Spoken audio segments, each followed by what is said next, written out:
ഇനിയൊന്നും പഴയതുപോലെ ആവില്ല എന്ന സത്യം നീ തിരിച്ചറിഞ്ഞു അല്ലേ?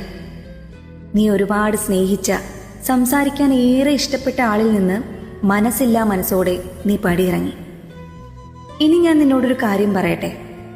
അയാൾ എവിടെയെങ്കിലും സന്തോഷമായിരിക്കട്ടെ എന്ന ചിന്തയല്ലാതെ മറ്റൊന്നും നീ മനസ്സിൽ സൂക്ഷിക്കരുത്. കാരണം ഇനി അങ്ങോട്ട് അനാവശ്യ ചിന്തകൾ നിന്റെ മനസമാധാനം നശിപ്പിക്കാതെ നോക്കുക. അവളുടെ കവിളിൽ തൊടുവിരലാലെ കവിതകളെഴുതിയതാരേ, മുകുളിതയാക്കിയതാരേ, അവളെ പ്രണയിനിയാക്കിയതാരേ. ഇനിയൊന്നും പഴയതുപോലെ ആവില്ല എന്ന സത്യം നീ തിരിച്ചറിഞ്ഞു അല്ലേ? നീ ഒരുപാട് സ്നേഹിച്ച, സംസാരിക്കാൻ ഏറെ ഇഷ്ടപ്പെട്ട ആളിൽ നിന്ന് മനസ്സില്ലാ മനസ്സോടെ നീ പടിയിറങ്ങി. ഇനി ഞാൻ നിന്നോടൊരു കാര്യം പറയട്ടെ.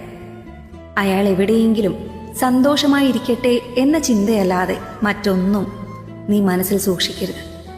കാരണം ഇനി അങ്ങോട്ട് അനാവശ്യ ചിന്തകൾ നിന്റെ മനസമാധാനം നശിപ്പിക്കാതെ നോക്കുക. അവളുടെ കവിളിൽ തൊടുവിരലാലെ